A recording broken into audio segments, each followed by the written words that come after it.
Shalom kawan-kawan, malam hari ini seri duet Gracia Pil dengan Pak Jimmy Jeffrey, Apologet Senior yang keempat. Ini kita mengcounter atas ulahnya Menahem Ali. Setelah sekian kali kita menampilkan data-data yang valid dan otentik, Ali akhirnya kemarin membuat suatu berulah lah. Dia berulah karena dari data-data kajian Arab kuno yang otentik, termasuk tentang data-data keruwetan di dalam dunia Islam, tentang literatur sirah dan hadis. Karena dia kebingungan menjawab, karena banyak sanggahan-sanggahan yang mematikan, yang nggak bisa dia jawab, Menahem Ali memfitnah, menuduh seakan-akan kita mengatakan Muhammad keturunannya Namrud, keturunannya menfalasi. Karena dari presentasi kemarin, kita belum memberikan suatu pernyataan pasti Muhammad keturunan siapa. Jadi kesimpulan yang Muhammad Ali buat di dalam Facebooknya, yang kami lakukan adalah kita menunjukkan kekacaubalauan dan keruwetan data-data literatur dari kitab-kitab sirah dan hadis. Dan belum pernah kita memberikan pernyataan Muhammad anaknya siapa, keturunan siapa, belum.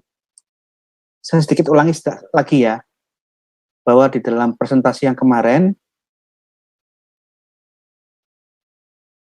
lah kekacauan-kekacauan dari literatur golongan sirah dalam Islam.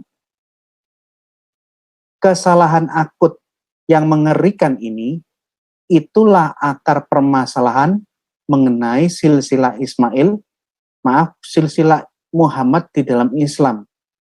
Sumbernya adalah dari pihak Islam sendiri. Banyak sekali kesalahan fatal yang tidak mungkin, yang seharusnya tidak terjadi.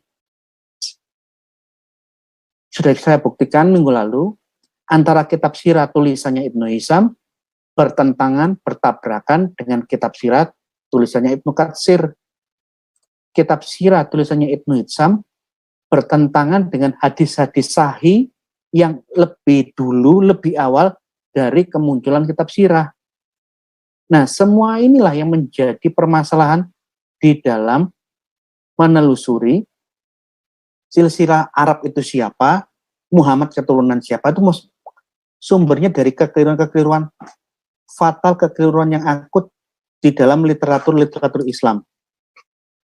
Tolong bagi semua orang muslim yang mengikuti acara saya lewat postingan live di YouTube, silakan Anda segera cari semua literatur yang saya sampaikan, supaya Anda membuktikan dengan mata kepala Anda sendiri betapa kacau balonnya dan mengerikannya Islam.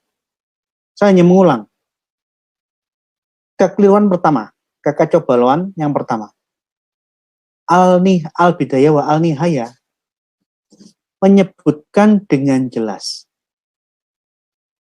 Jurhum bin Katan bin Ismail. Ada di halaman 4. Ini Anda lihat. Riwayat yang lain mengatakan Jurhum anaknya Ya'tan itu atau nama lainnya Katan. Tetapi orang-orang Yaman menyebut bahwa Katan itu anaknya Ismail. Perhatikan. Katan di dalam riwayat yang lain dikatakan bahwa Katan ini anaknya Ismail, Jurhum itu anaknya Katan. Nah, kalau Katan itu anaknya Ismail, Jurhum anaknya Katan, bagaimana mungkin Ismail itu bapaknya orang Arab? Nangkep enggak? Di riwayat yang lain Jurhum anaknya Katan. Di riwayat yang lain Katan itu anaknya Ismail. Jadi Jurhum adalah cucunya Ismail. Bagaimana mungkin Ismail dibilang bapaknya Arab, bapaknya bangsa Arab? Karena di dalam literatur Islam sendiri, Ismail belajar budaya dan bahasa Arab dari suku-suku Arab, salah satunya suku Jurhum yang sudah tinggal di Mekah. Dia belajar bahasa Arab dari Bani Amalik, Bani Jurhum, dan orang-orang Yaman. Jadi bagaimana mungkin dalam catatan literatur sirah, Ismail adalah bapaknya bangsa Arab. Kan dikatakan sebelum Ibrahim datang ke Mekah, Bani Jurhum, Bani Amalik, dan orang-orang Yaman sudah tinggal di sekitar Mekah. Jadi dari catatan literatur Islam sendiri, gugurlah klaim bahwa Ismail bapaknya seluruh bangsa Arab. Dia, Ismail, mempelajari budaya dan bahasa Arab dari orang-orang Arab asli yang bertempat tinggal bersama mereka di Mekah, yaitu suku Jurhum, suku Amalik, dan penduduk Yaman yang merupakan orang-orang Arab terdahulu sebelum datangnya Nabi Ibrahim ke Mekah. Jadi dari buku Islam sendiri yang kacau balau, yang menggugurkan klaim bahwa Ismail adalah bapaknya bangsa Arab, karena Bani Amalik dan penduduk Yaman sudah ada di Mekah, dan mereka lah yang mengajari Ismail tentang budaya Arab dan bahasa Arab. Ini kekacauan. Keruwetan berikutnya yang ketiga, ini yang sudah dijelaskan berkali-kali. Al-Bidayah wa Al-Nihayah mengatakan, termasuk bukunya Sirah Nabawiyah Ibnu Katsir, Sayyidah Al-Jurhumi, Sayyidah bin Amr Al-Jurhumi, Sayyidah istri kedua dari Bani Jurhum, itu istrinya Ismail. Coba bayangin garis merah yang ada di bawah. Dia pun melanjutkan pernikahan tersebut. Ismail setelah menceraikan istri yang pertama, dia menikah untuk yang kedua kali. Wanita kedua yang diceraikan, yang dinikahi adalah As-Sayyidah binti Midad bin Amr al. Ini ruwet ini, karena apa? Jikalau Ismail bapaknya bangsa Arab, bagaimana mungkin dia kawin dengan orang Arab yang merupakan keturunannya sendiri? Ini menggelikan. Inilah kekacauan kitab-kitab literatur Islam. Kerutan berikutnya yang keempatnya harus dipahami. Di dalam narasi kitab-kitab sirah, baik di dalam kitab hadis yang kapan hari ditampilkan oleh Pak Jimmy Jeffrey, maupun Ibrahim di dalam hadis dan kitab-kitab sirah dibilang orang-orang Arab. Ini ruwet. Jadi Arab itu siapa sesungguhnya, kan kacau balau di dalam literatur Islam. Coba bayangin, leluhurnya Ibrahim, Nuh, dan anaknya Sem, itu dibilang orang Arab. Ini saya ambil dari kitab sirah, bukan dari hadis. Baca, Ad adalah anak Us bin Iram bin Sam bin Nuh. Samud dan Judais adalah anak Abir bin Iram bin Sam bin Nuh. Tasm, Imla, Umaim adalah anak Lafaz bin Sam bin Nuh. Mereka semua adalah orang-orang Arab. Bayangin, mereka orang-orang Arab, leluhurnya Ibrahim di dalam kitab-kitab sirah orang Arab. Jadi siapa Arab ini? Jadi klaimnya Muhammad Ali bahwa Muhammad adalah keturunan Ismail, kacau. Karena apa? Sebelum Ismail dan lahir di dunia, sudah ada banyak orang Arab di dalam literatur Islam. Ini Alkitab yang sudah mencatat silsilah Abraham 1500 sebelum Masehi. Semua nabi sudah tahu dan membaca ini. Data-datanya jelas. Mustahil Musa menulis Taurat di tahun 1500 sebelum Masehi. Itu tendensi anti-Islam. Ya. Pak Gracia, saya potong. Saya barusan ngecek tadi. Muncul. Di YouTube-nya Pak Gracia, slide-nya. Tapi suaranya ada.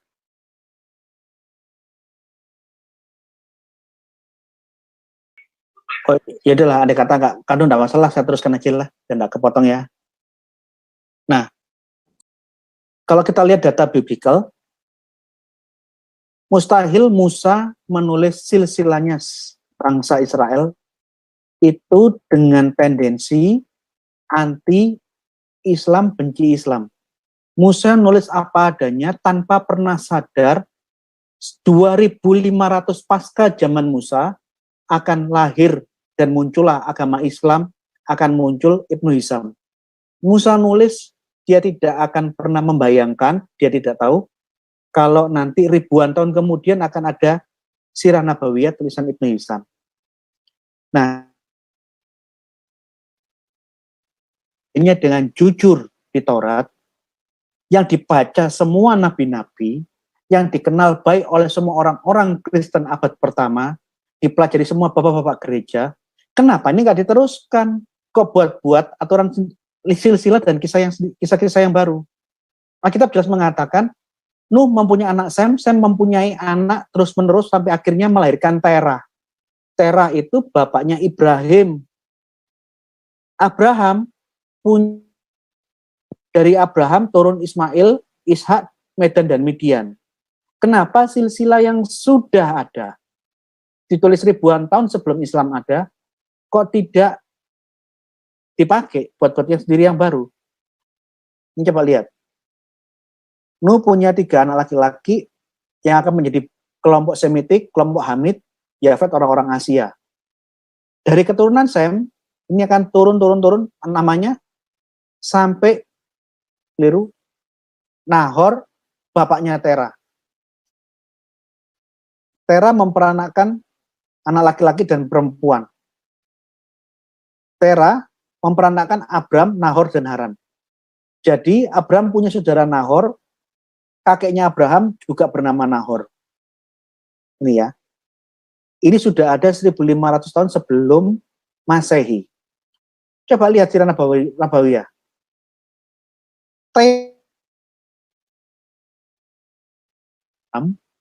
Di dalam kitab Sirah Nabawiyah, Nahor dan Terah itu keturunan keempat dan kelimanya Ismail. Coba, kacau balau ini. Anda kalau lihat di halaman 4 dan 5,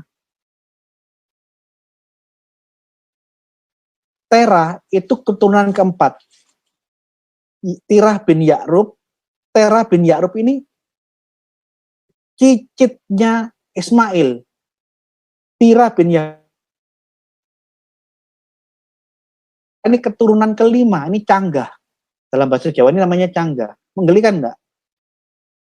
Kenapa Ibnu Hisham di dalam menurut silsilah tidak mengikuti silsilah yang sudah ditulis oleh Musa 1500 tahun sebelum Masehi? Dengan dia buat silsilah sendiri, di mana Terah, ayahnya Abraham, menjadi cicitnya Ismail, keturunan keempatnya Ismail, ini menggelikan sekali. Bahkan Nahor, imannya Ismail ini kacau. Yang jelas di dalam hadis, yang menjadi patokannya Imam Malik menolak semua upaya hadis-hadis palsu yang memberikan data-data silsilah dari Adnan naik sampai ke Ismail. Imam Malik yang hidup 100 tahun sebelum Ibnu Hisham mengatakan itu riwayat palsu. Karena riwayat silsilahnya Muhammad di dalam kitab hadis yang sahih, di dalam Imam Bukhari, itu hanya jelas dan dapat diverifikasi oleh orang-orang Arab di zaman itu, dari Muhammad sampai Adnan. Di atasnya Adnan tidak ada yang tahu. Imam Malik 100 tahun sebelum Ibnu Hisham lahir menolak bahwa riwayat-riwayat itu riwayat palsu. Pertanyaannya, kamu tahu dari mana? Wong nggak ada hadisnya kok. Ini loh, dapat disimpulkan, banyak sekali data-data yang kacau balau di dalam literatur Islam. Kitab Sirah membuat cerita sendiri yang tidak sesuai dengan data-data dalam kitab Taurat. Buat cerita-cerita sendiri yang menggelikan. Bahkan antara kitab Sirah yang satu, konflik bertentangan, bertabrakan dengan kitab Sirah yang lain. Kitab Sirah bertolak belakang, bertabrakan, berkonflik dengan hadis-hadis yang sahih. Ini. Jadi, memberikan suatu pernyataan pasti, Ismail, Muhammad keturunan siapa? Belum ada. Yang ada adalah hipotesa, bisa kemungkinan di sini, kemungkinan di situ. Kami tidak pernah memberikan pernyataan secara pasti, Muhammad keturunan Nimrod. Itu stromen falasi yang dibuat Ali karena dia sudah bingung mau bicara apa lagi, karena semua data-data dan hoax yang dia sampaikan, kita bantah satu persatu sendiri yang kacau balau plus dengan data-data sejarah yang otentik. Terima kasih, saya serahkan kembali kepada Pak Jimmy Jeffrey. Ya, terima kasih kesempatannya. Sebelum masuk ke materi, ada beberapa hal yang ingin saya perlu sampaikan. Pertama, tuliskan itu banyak di Facebook maupun di blog. Kalau perhatikan tulisan-tulisan itu, semangatnya lebih ke apologetik. Jadi, semangat untuk menjawab berbagai pertanyaan terhadap kekristenan. Dan diskusi dengan Menam Ali ini sudah berlangsung lama. Mungkin sekitar 7 tahun lalu sudah berdiskusi cukup intens di Facebook. Nanti belakangan ini mulai ke ranah Zoom atau YouTube. Kami sudah diskusikan banyak hal, terutama upaya-upaya dari Menam Ali mencari rujukan-rujukan dalam literatur kekristenan maupun Yahudi untuk mendukung pemahaman dia. Ada beberapa topik dan seri yang cukup panjang itu kami berseri itu membahas mengajukan beberapa tesis yang meragukan silsilah Yesus, termasuk mempertanyakan bahwa Yusuf adalah ayah kandung secara legal, secara hukum, itu dipertanyakan Ali. Bahkan silsilah Maria sendiri, Ali memperhadapkan dengan referensi dari literatur rabbinik yang merujuk pada terminologi Ben Stada, Ben Pandera, yang intinya. Jadi Ali menampilkan data-data dari literatur rabbinik seperti itu. Dan itu sudah dijawab cukup jelas dalam diskusi kami di Facebook. Ada beberapa tulisan sudah diposting di blog apologiakristen.blogspot.com, juga saya kira di beberapa tulisan di website dari The Yeshiva Institute. Oke, jadi sebenarnya kami sudah mengenal cukup lama, berdiskusi banyak hal. Kemudian dalam diskusi terakhir ini memang perbedaan pendapat sangat jelas, tapi ada beberapa hal yang memang kami sama, dan itu Ali sudah angkat. Misalnya tentang Nabatean, kami sepakat bahwa itu merujuk pada Nebayot, salah satu anak dari Ismail. Kemudian dan Petra. Saya sependapat juga dengan Menam Ali bahwa Meka itu bukan Petra, seperti tesis yang dituliskan oleh Dan Gibson dalam bukunya The Quranic Geography. Karena memang untuk tesis dari Gibson sendiri, memang dia hanya mengandalkan data-data rujukan arkeologi tentang arah kiblat yang pada abad pertama masjid-masjid, abad kedua mulai ada konversi ke Mekah. Nah, jadi Gibson mengandalkan data itu untuk membuat sebuah hipotesis bahwa Mekah itu Petra. Dan saya tidak sependapat, saya kira juga seperti itu Ali. Walaupun demikian, data Gibson ini yang justru menarik sebenarnya. Karena dalam bukunya yang lebih baru, The Early Mosque Qibla, dia menunjukkan survei dia dan hasil temuannya bahwa masjid-masjid kuno yang di abad pertama Hijrah itu rata-rata mengarah ke Petra. Nah, ini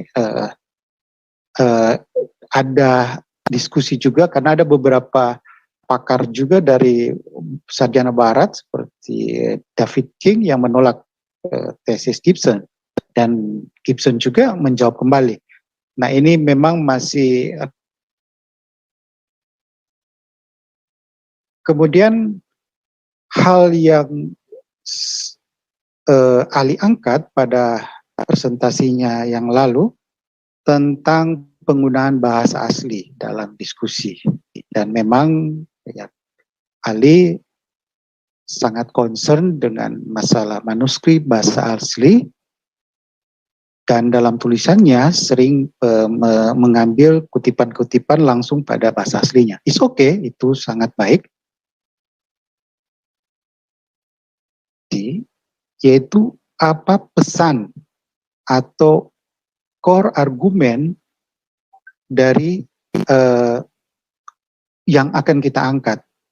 Nah, selama diskusi dengan Ali, ada topik-topik tertentu yang menurut saya memang penting untuk kita kaji lebih detail secara filologi, termasuk melihat manuskrip. Misalnya dalam diskusi tentang road to Shur, posting, karena itu diskusi yang lama tentang istilah Negeb yang oleh Rabbi Sadeh Gaon diganti menjadi Al-Qiblah, dan itu dianggap Abraham sedang menuju ke arah Mekah. Nah, ini memang melibatkan kajian-kajian lebih teknis, dan saya sudah uraikan tentang hal itu secara detail.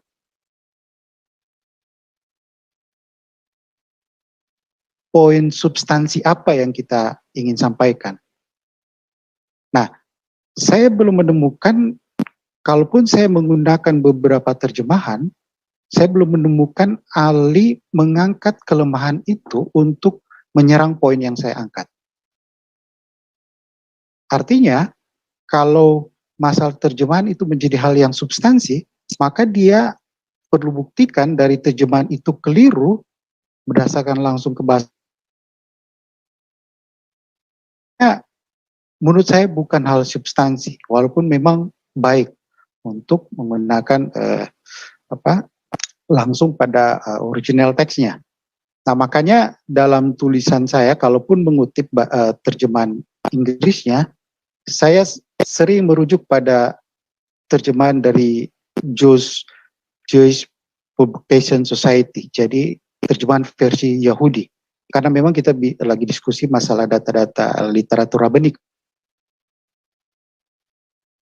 Tidak terkesan harus mengandalkan versi Kristen. Nah, kadang-kala saya bandingkan juga dengan NIV atau King James.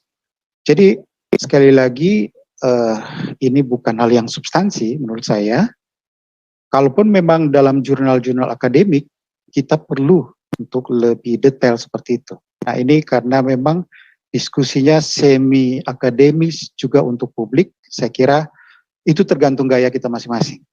Oke, saya kira itu tanggapan saya. Kemudian yang menarik mengenai standing point. Jadi waktu presentasi saya yang yang lalu, saya mengangkat dua set informasi, yaitu satu set dari rekonstruksi data-data Rabbin, data-data Yahudi, mulai dari Joseph. Set berikutnya yaitu pendapat dari tradisi Islam awal. Nah, dari dua set itu ada perbedaan signifikan. Nah, sehingga saya menanyakan ke Ali, standing point-nya di mana? Kalau sebagai Muslim, ya tentu dia harus lebih ke tradisi Islam.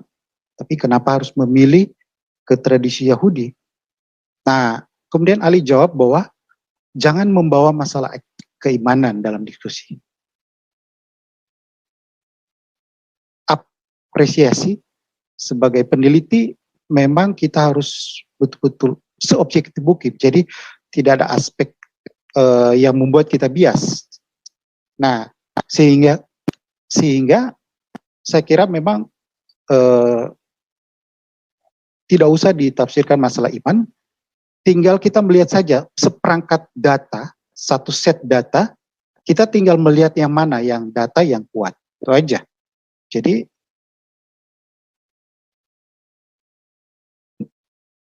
dia mengatakan akan membahas juga data-data tradisi Islam, tetapi next nanti. Oke, kita tunggu saja bagaimana Ali mengulas data-data tradisi Islam sendiri.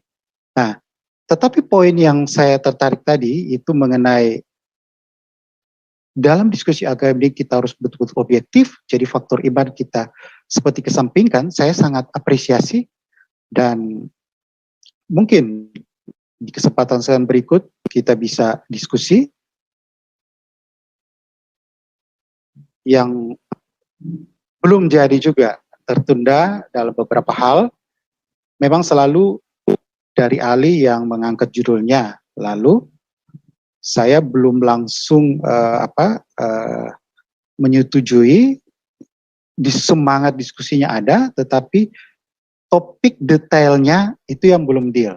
Sehingga pada waktu diangkat judul A, saya coba usulkan judul B, dua-dua belum deal. Jadi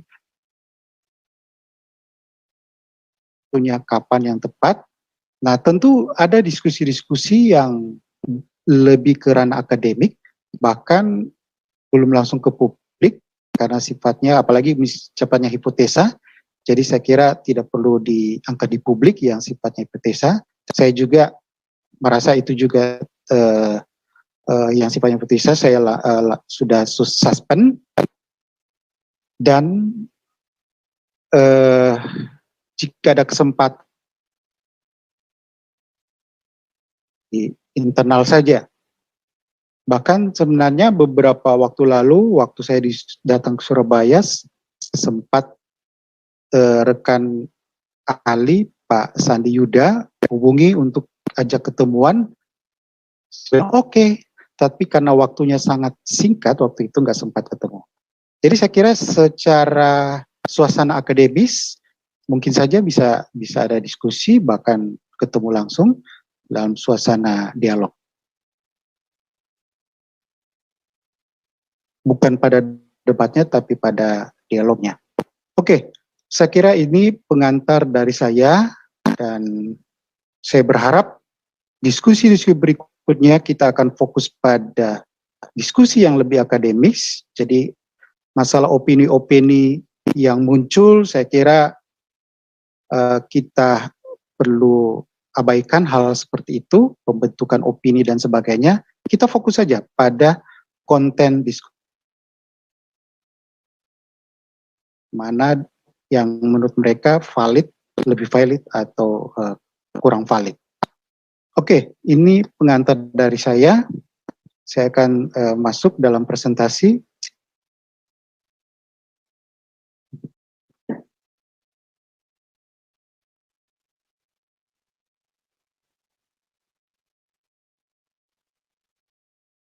Oke. Saya bernama Ali. Nah, jadi ini memang saya fokus pada data Alkitab. Nanti di terakhir ada tambahan untuk data-data ekstra biblical. Karena memang ini menjadi concern dari presentasi Ali beberapa waktu yang lalu. Kita mulai dulu dengan apa itu the Table of Nation, bangsa-bangsa pra-Abraham.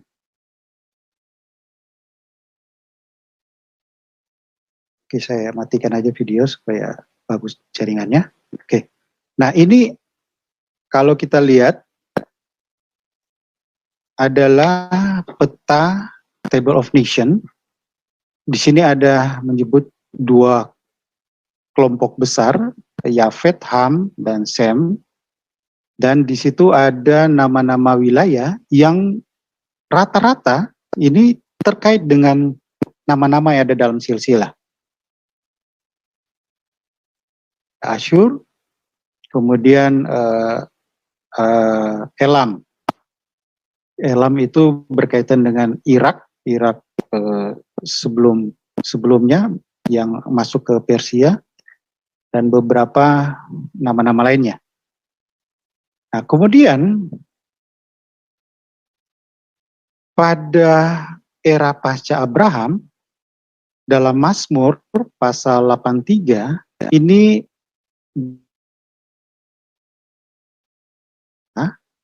yang dikatakan bersepakat untuk melawan Israel. Jadi ada Edom, ada Ismail, Moab, Hagar, dan sebagainya. Jadi orang Ismail, orang Hagar, Gebal, dan sebagainya. Nah, yang menarik memang Ismail disebut orang Ismail, Hagar disebut orang Hagar. Tapi lainnya langsung dengan nama yang fix, Edom, Amalek, Filistin, dan sebagainya. Dari daftar bangsa-bangsa ini, dalam konteks Mazmur 83, ini belum disebutkan tentang keberadaan Arab. Yang ada adalah orang Ismailin. Nah, dari nama bangsa-bangsa ini, kita bandingkan dengan daftar silsilah, itu rata-rata terkait. Jadi kita bisa dapat padanannya, misalnya Edom, Israel, keturunan Yakub yang namanya berganti jadi Israel. Demikian juga Ismail. Moab dan Amon ini anak dari Lot. Lalu Amalek, termasuk juga Filistin, ini berkaitan juga dalam silsilah, yaitu dari Misraim. Misraim ini nama lain juga untuk Mesir. Kemudian Midian. Nah, ini ada nama-nama lainnya, tetapi ini sebagai sampel saja secara umum. Bangsa, suku bangsa itu terkait dengan personal nama-nama dalam silsilah. Artinya nama-nama dalam silsilah itulah bapak-bapak bangsa. Edom, Israel, demikian juga Ismail, orang Ismail. Kita tidak menemukan bangsa Arab di sini. Jadi tidak menemukan bangsa Arab termasuk rujukannya. Nama Arab dalam silsilah tidak ada. Ada data juga yang menyebut perubahan dari Ismail ke Arab, tidak ada. Jadi sangat jelas Arab tidak terkait dengan personal. Sekarang kita melihat mengapa Arab tidak ada. Kita ambil rujukan dari scholar, ada Israel Ipal dalam bukunya The Ancient Arab. Nah, dia katakan begini, the ethnographics of various nomad groups who inhabited the Syro-Arabia and Northern Sinai Desert. Jadi nama-nama suku-suku nomaden yang ada di Syro-Arabia sampai ke daerah Sinai itu terkait dengan nama-nama dalam daftar silsilah. Berkaitan dengan Arab, ini dikatakan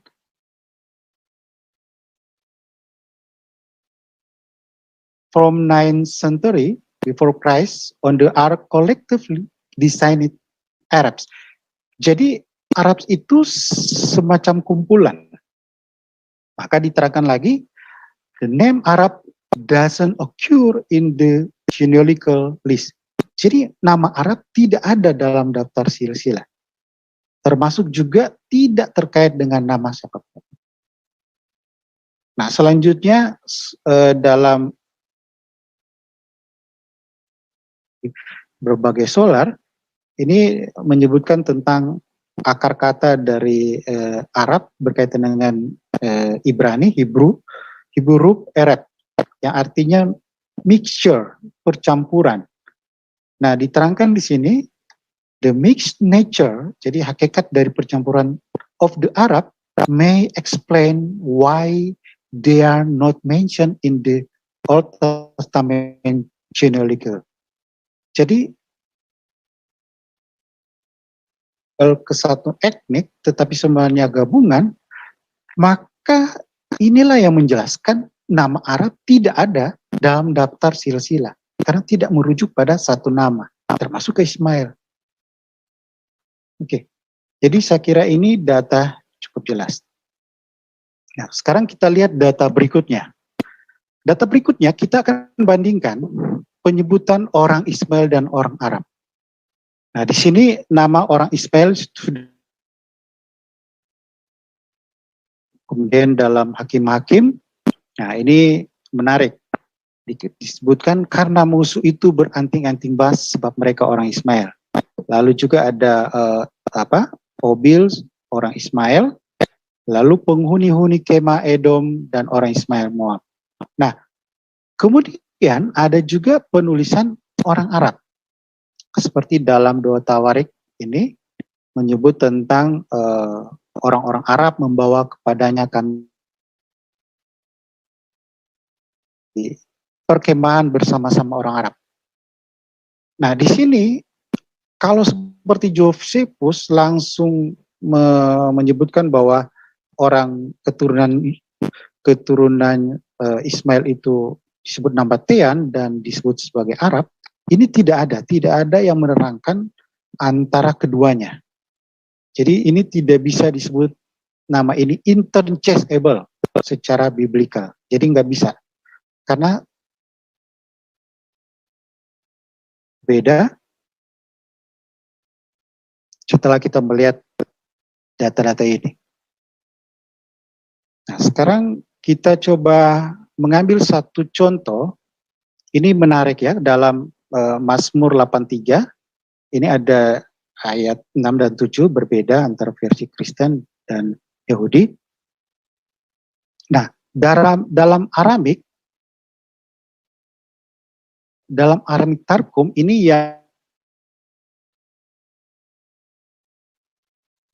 tertulis miskene Edomai we Arabai, Moabai we Bungerai. Ada kata Arabai. Jadi Tarkum Aramik mengganti kata Ismail ini ke Arabai. Jadi ini poin alih. Tapi kita sudah bahas minggu lalu bahwa Tarkum itu dalam era Rabbinik, karena Tarkum itu ditulis pada sekitar abad 1 dan 2 yang sebenarnya suasananya sama seperti Josephus, yaitu sangat kuatnya Nabatean yang mewakili keturunan Ismail, sehingga pengasosiasian bahwa Arab itu adalah orang Ismail itu sangat kuat. Jadi ini kita sudah bahas minggu lalu, ini disebut dengan perubahan makna. Ada semacam penjempitan makna, Arab itu hanya dikhususkan bagi keturunan Ismail.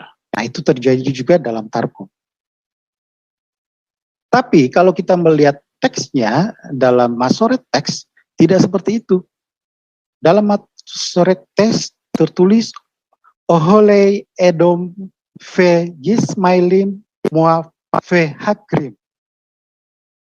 Tetap menulis Yismailim. Dengan LXX atau Septuaginta. Septuaginta ini diperkirakan ditulis pada sekitar abad-abad kedua sebelum Masehi, yang berarti pada masa itu belum ada pemahaman seperti pemahaman Josephus yang langsung sifat. Jadi mereka tetap apa adanya menulisnya, yang menyebut nomata ton idiom mayon kai o Ismailaitai Moab kai o Angarionai. Di sini ada menarik ya, kata Edom ini, Edomain ini yang juga salah satu provinsi Romawi selain Arab Petrea yang ada di Arab bagian utara. Jadi tetap menggunakan istilah yang merujuk pada orang Ismail. Nah, sehingga sebenarnya apa yang akan sudah terjawab minggu lalu. Kalaupun dia angkat juga dari Pesita, itu suasananya sama. Jadi nadanya sama. Itu konteks era pasca Josephus.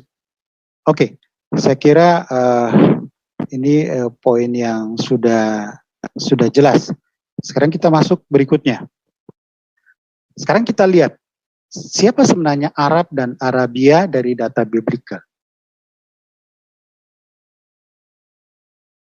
rujukan dalam Yesaya pasal 21 ayat 13-16 tentang ucapan ilahi terhadap Arabia. Ya. Dituliskan di belukar di Arabia, kamu akan bermalam, hai kafilah-kafilah orang Dedan. Lalu, hai penduduk tanah Tema. Ayat 16 dikatakan, maka segala kemuliaan Kedar akan habis. Nah, perhatikan di sini yang berkaitan dengan Arabia menyebut nama Dedan. Satu, di bagian sebelumnya, coba lihat, bagian sebelumnya, ini dalam ayat 7, apabila dilihatnya pasukan pasangan orang berkuda, pasukan keledai, pasukan unta, ini jadi topik bahasan dari Menahem Ali. Kalau nggak salah di Gerah Mu'alaf. Saya belum nonton videonya, tapi baru lihat sekilas. Nah, kalaupun itu diarahkan untuk menjustifikasi Islam, tentu akan terasa aneh. Karena kalau konteksnya itu di ayat 7 itu berkaitan dengan ucapan ilahi kepada Babel. Nah, oke, itu nanti kita akan bahas di seri-seri berikutnya. Kita kembali ke materi. Nah, dari Yesaya, intertekstualnya, jadi paralelnya itu dalam Yeremia dan Yeskiel. Jadi 3 nabi besar ini ya.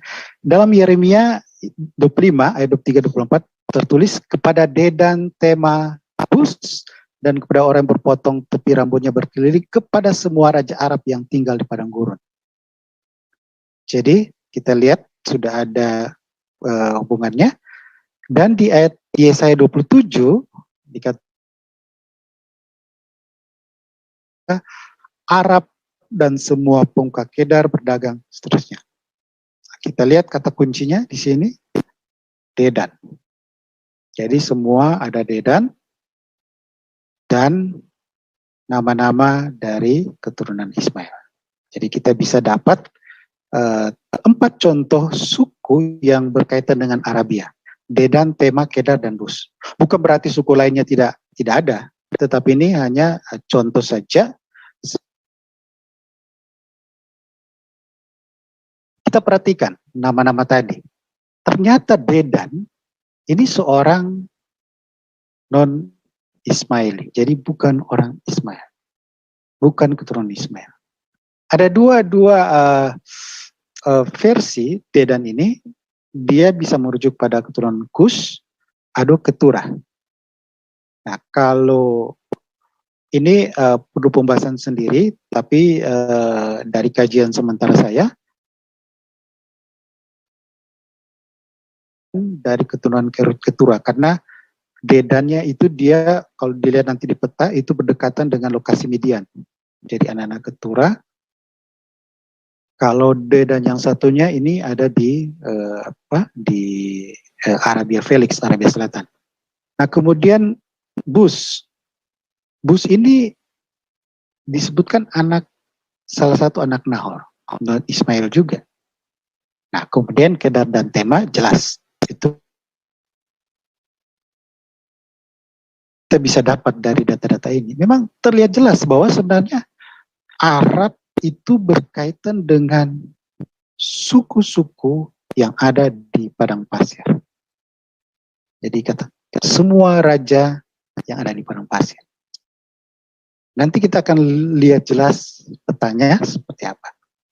Nah, kita lihat poinnya bahwa Arab itu berkaitan suku-suku nomaden.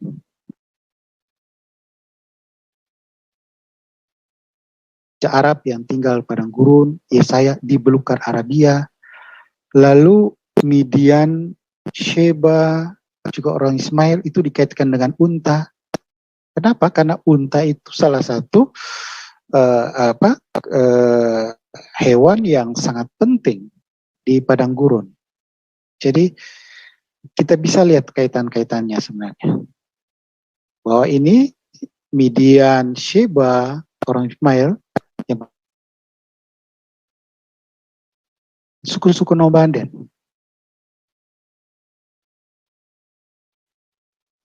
Nah, kembali kita melihat pendapat scholar.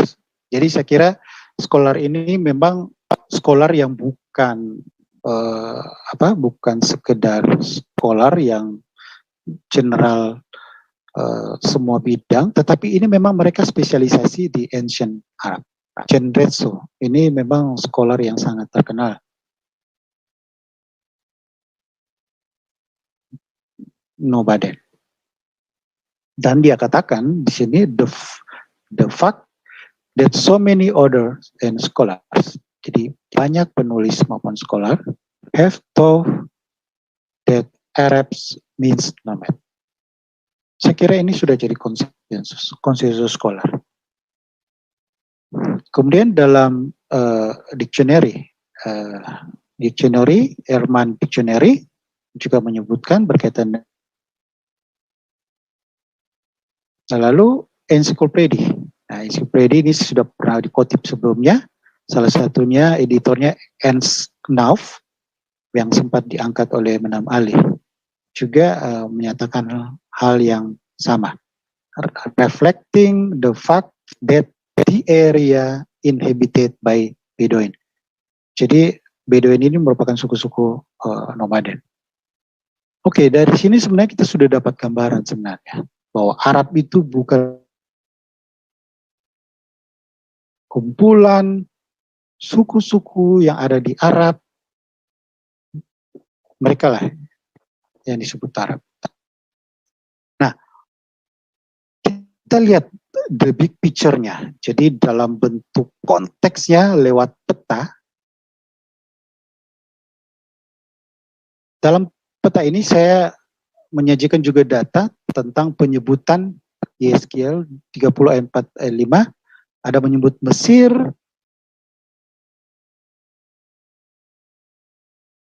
Nah, ini menariknya, Menem Ali mengangkat poin dari Herodotus yang poin dari Ali bahwa Arab itu dibedakan Assyria dan Persia. It's okay. Memang benar bahwa Arab itu dibedakan dengan Persia, dengan Assyria. Perhatikan di sini. Bisa dibedakan juga dengan Mesir. Tetapi, nah ini ada tetapinya. Tetapi bangsa atau suku-suku bangsa yang ada di Arabia.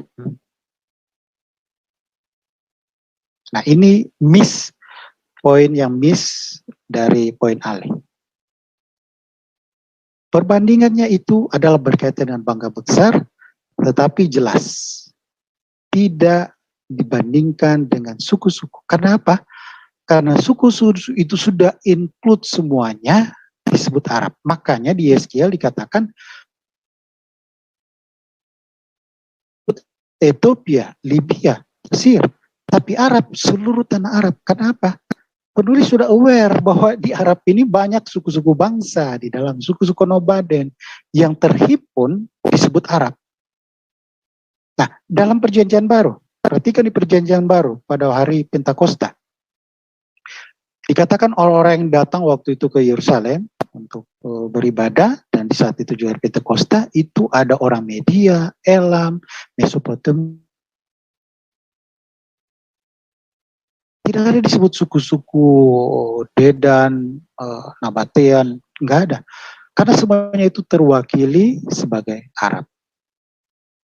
Nah, siapa suku-sukunya? Mari kita lihat petanya. Ini peta dari New Bible Atlas, memang khusus, memang spesialis dalam peta-peta Alkitab yang bonafit.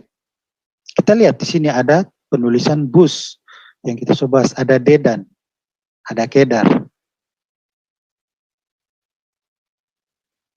ada di sini, termasuk tema. Tema ini terkait dengan oasis tema. Nah, ini hati-hati, kita harus bedakan dalam Alkitab juga ada tema atau teman yang di bagian selatan Israel. Nah, yang menariknya ada lagi teman yang ketiga, yang menurut Ali ada di Arabia Felix. yang nama lain dari Yemen adalah Tema. Ya, yang dimaksud tema dalam diskusi kita ini adalah tema yang ada di Arabia Utara. Lihat posisinya tema berdekatan dengan Dedan dengan Bus, kemudian Kedar. Jadi pembicaraan tadi yang kita bahas tadi dari Yesaya berkaitan dengan ini, suku-suku dan padang pasir. Nah, yang menariknya selain yang ada di Arabia Utara ini, ada juga di Arab Selatan, seperti Syeda, Dedan, Joktan. Ini memang debatable. Moab, Edom, dan Amon. Ini ada di sekitar Israel. Kita akan lihat pembahasan di halaman berikut tentang Edom, termasuk Amon. Nah, sekarang kita masuk era Daud. Pada era Daud, belum ada penyebutan nama Arab. Silakan cek.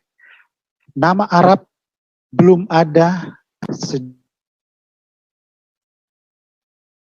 dengan era Daud tertulis. Kalaupun ada di salah satu silsilah, tapi di salah satu nama desa itu ada kata Arab.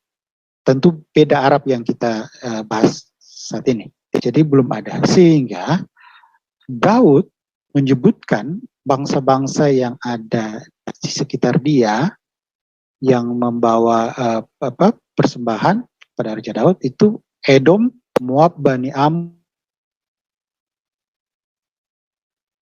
Sebenarnya ada seperti Kedar, Nabatain, tapi mereka lokasinya jauh. Jadi mereka lebih jauh ke padang pasir, termasuk Dedan. Nah, mereka ini ada di dekat Israel. Masih daerah padang pasir, tapi masih di dekat Israel. Nah, nanti penyebutan Arab pertama itu pada era Salomo. Yaitu dalam 2 Tawarikh 9:14 tertulis, pedagang-pedagang juga semua raja Arab dan bupati-bupati negeri itu membawa emas perak pada Salomo. Nah, perhatikan di sini, mereka membawa persembahan emas dan perak. Dalam teks-teks lain, Arab itu banyak dikaitkan dengan domba dan sebagainya. Sehingga ini masih dikatakan adalah konteks Arab yang dekat Israel. Bahkan sebenarnya kalau itu, dan dalam 2 Tawarikh 9:26 juga menulis kalimat, dan ia memerintah atas semua raja, mulai dari sungai Efrat sampai negeri orang Filistin sampai ke tapal batas Mesir. Maka Arab yang dimaksud adalah suku-suku yang ada di Israel, minimal di dekat-dekat wilayah perbatasan. Suku-suku apa itu? Ada Edom, Moab, Amon, Amalek, lainnya. Jadi mereka lah yang disebut Arab pada masa Salomo. Tapi kita harus hati-hati dengan Filistin. Filistin, kalau kita mengartikan ini bahwa raja-raja Arab yang ada di negeri itu, artinya secara literal itu hanya di wilayah kekuasaan Salomo, maka ini exclude Filistin. Kenapa Filistin? Karena dalam Yosua 13:2 dikatakan, inilah negeri yang tertinggal segenap wilayah orang Filistin. Jadi Filistin itu belum sempat dikuasai oleh Israel. Makanya dalam peta Alkitab ini menarik. Peta Alkitab Filistin tidak diarsir sebagai wilayah kekuasaan David dan Solomon.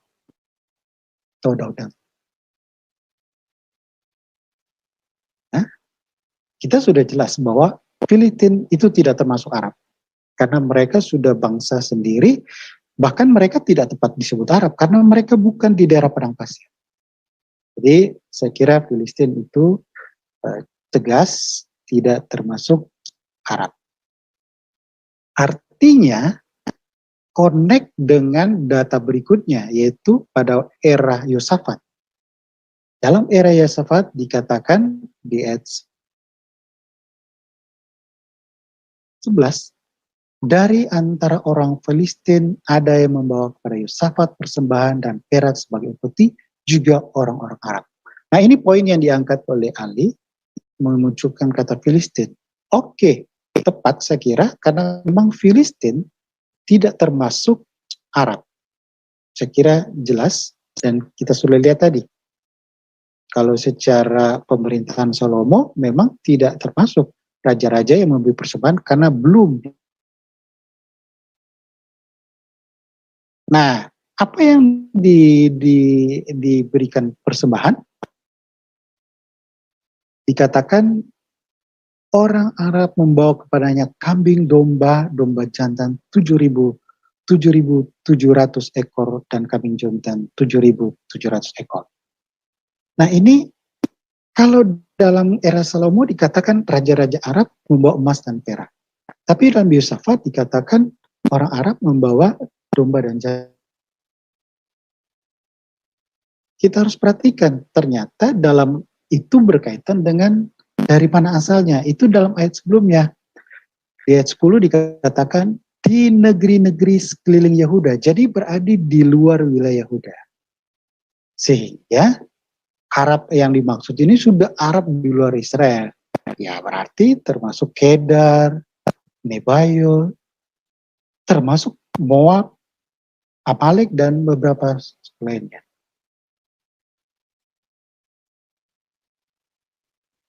Oleh Menam Ali menjadi poin karena dia merujuk pada Yesaya 60 ayat 7 tentang Kedar dan Nebayot yang berkaitan dengan kambing domba. Tapi sekali lagi ya, ini konteks orang Arab, suku Arab yang ada di padang pasir. Bukan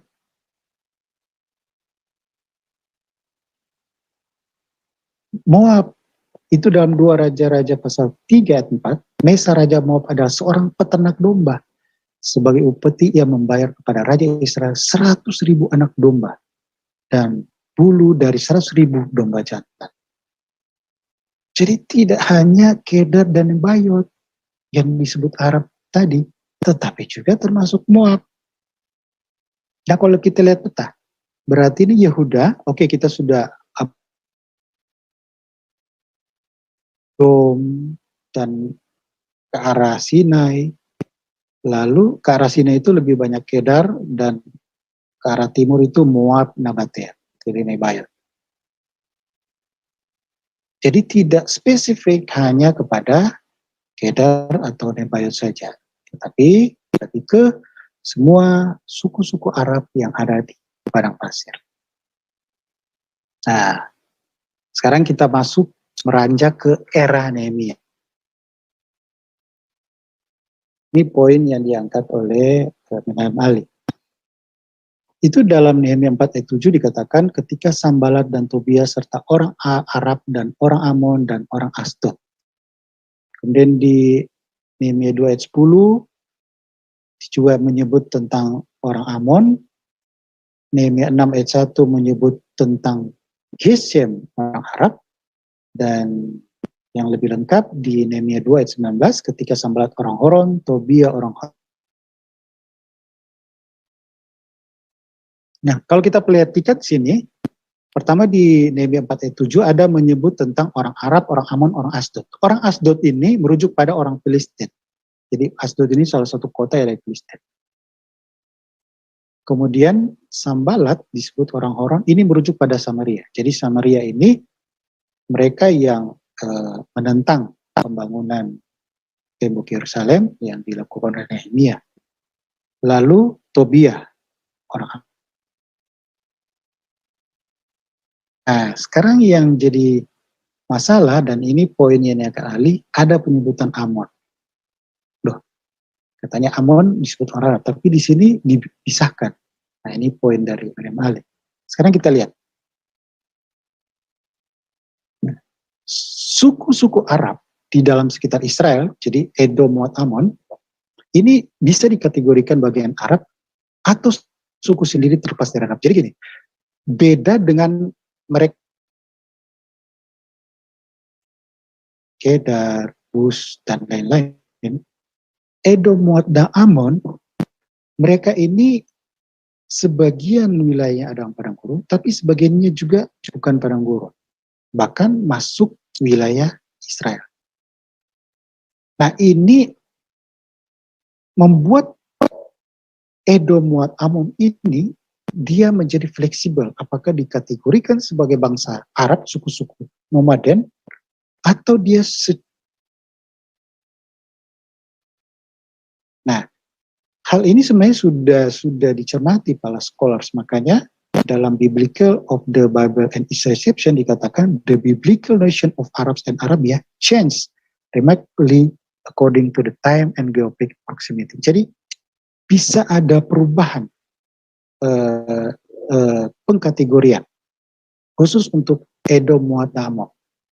Nah, kenapa Edom akhirnya dalam era Nehemia bangsa tersendiri dibedakan dengan Ammon? Ada beberapa kemungkinan. Kemungkinan pertama, dia bisa saja karena pemerintahnya sudah berubah dari raja ke bupati. Karena Tobia ini adalah seorang bupati wilayah Ammon.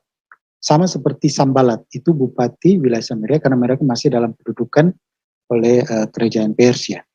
Nah, itu dalam satu raja 20-24 itu ditulis, pecatlah raja-raja itu masing-masing. Tadinya kerajaan, dia raja yang turun-temurun, kemudian jadi bupati. Itu biasanya karena pendudukan oleh kerajaan lain yang menduduki kerajaan tersebut. Nah, ini kemungkinan pertama. Kemungkinan kedua juga, Ammon ini sudah eksis, artinya dia sudah semakin maju sehingga tidak lagi dikategorikan bangsa-bangsa padang pasir. Itu salah satu dalam ayat 2 Tawarik 26. Nah, ini bisa saja eksistensinya ini sudah ada sebelum era Nehemia tentang Ammon yang sudah independen. Jadi misalnya pada zaman Yosafat atau Usia. Jadi ada semacam fleksibilitas untuk nama-nama seperti Edom, Moab, dan Ammon. Apakah mereka dikategorikan Arab dan sudah bukan Arab.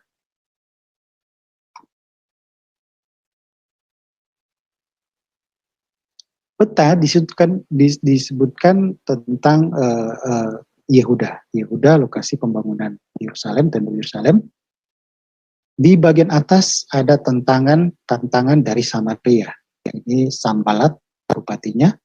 Dari sebelah barat itu dari orang-orang Asdod atau orang-orang Filistin. Sebelah timur itu dari orang Ammon. Nah, dari selatan.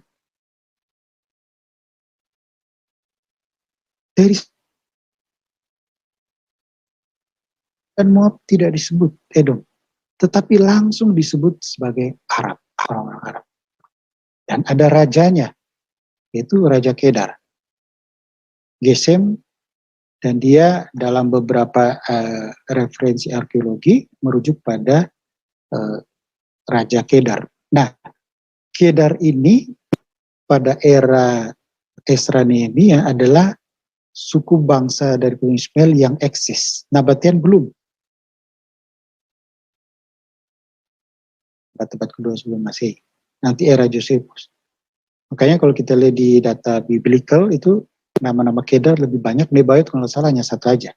Menyebut tentang bangsa atau suku Nebayot. Jadi GSM ini yang Raja Arab itu berarti merujuk pada Arab yang ada di selatan termasuk Edom, Moab, dan sebagainya. Oke, jadi saya kira di sini kita harus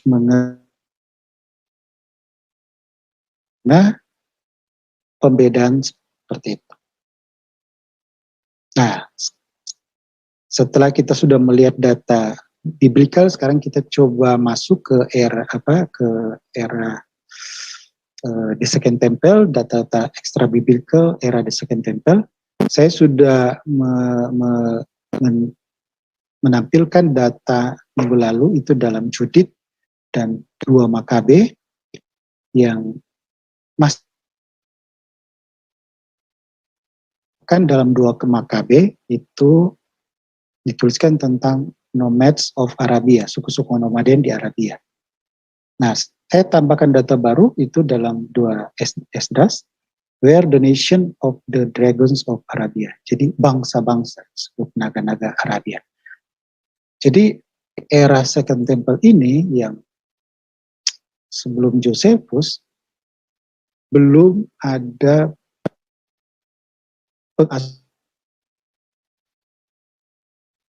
itu nanti era Josephus.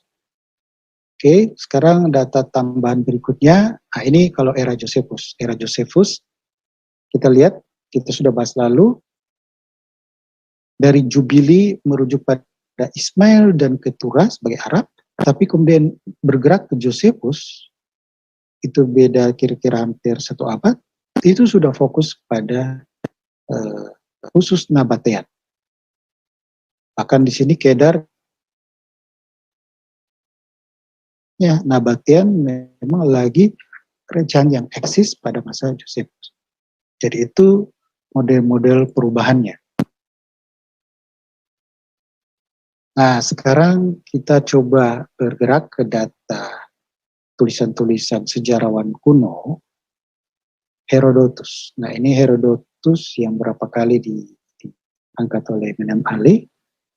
Kalau kita mempelajari belum ada penyebutan Nabatean.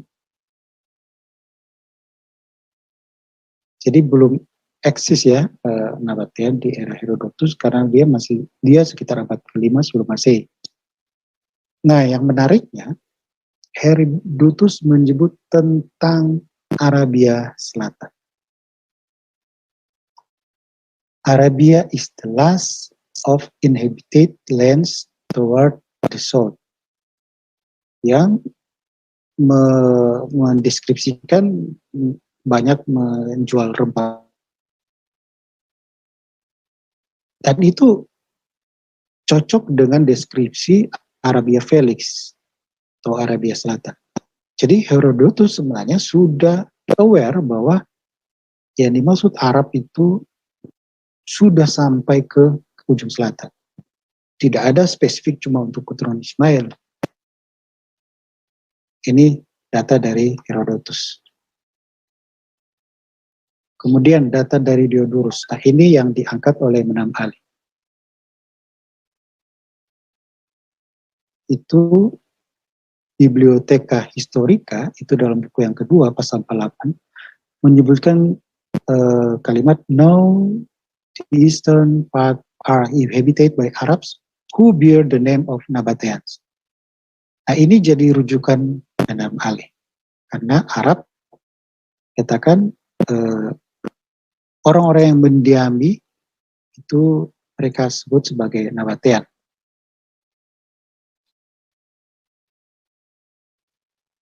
Meski buku yang sama, itu dikatakan the part of Arabia as whole which lie to the south is called Felix. Jadi Diodorus menyebut tentang eksistensi Arabia bagian selatan. Apa dia katakan sini? Multitude of Arabian who are nomads. Jadi mengindikasikan bahwa banyak suku-suku Arab lainnya yang disebut Arab ya, yang ada di Arabia Felix. 19 dikatakan while there are many Arabian tribes, banyak suku-suku Arab. Nah, Nabatean itu salah satunya. Jadi sebenarnya Diodorus ini melihat tidak ada spesifik eksklusif bahwa Arab itu hanya Nabatean atau keturunan Ismail. Banyak suku-suku lain. Hanya dia menyebut Nabatean karena kebetulan Nabatean nama suku ya. Oke, sekarang yang paling jelas data dari Strabo. Nah, ini belum pernah diangkat oleh Menem Ali. Strabo itu sekitar tahun 63 sebelum Masehi dalam bukunya biografi, dia menyebutkan begini.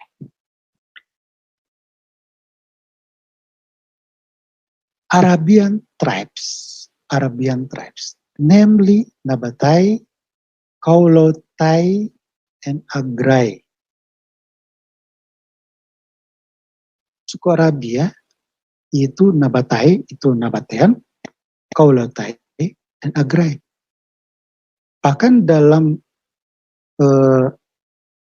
pasal berikutnya, dia menyebut tentang the country of Sabai, jadi merujuk ke Arab Selatan. Lalu nama sukunya disebut both the Sabayan and the Gerhai. Jadi menyebut Sabayan atau Seba yang ke Kus ya, Seba yang merujuk ke keturunan Kus. Artinya Strabo menyatakan bahwa Arab tidak hanya Nabatea, tetapi ada suku-suku lain. Sekarang kita lihat kalau Seba jelas ada dalam Alkitab. Sekarang kita lihat Kaulotai, ini nama yang jarang, makanya saya coba cek dalam Dictionary of Greek and Roman Biography. Ini dictionary yang khusus untuk. Nah, ternyata Kaulotai ini dari beberapa referensi dari scholar itu di kalimat terakhir, this identification of the name of the classical biographer with the scripture Havilah. Jadi Kaulotai itu Kaulotai ini merujuk pada Havilah. Siapa Havilah? Havilah itu salah satu keturunan Kus. Seba. Poinnya jelas. Strabo mengenal suku-suku Arab lain dan disebut Arab ya, bukan hanya Nabatea, termasuk juga Havilah dan Sabayan atau kerajaan atau Seba. Dan itu Seba dan Havilah bukan keturunan Ismail. Oke, saya kira ini data sangat jelas dan sudah sangat lengkap. Kita ringkaskan saja pembahasan kita. Pertama, tidak ada rujukan Arab sebagai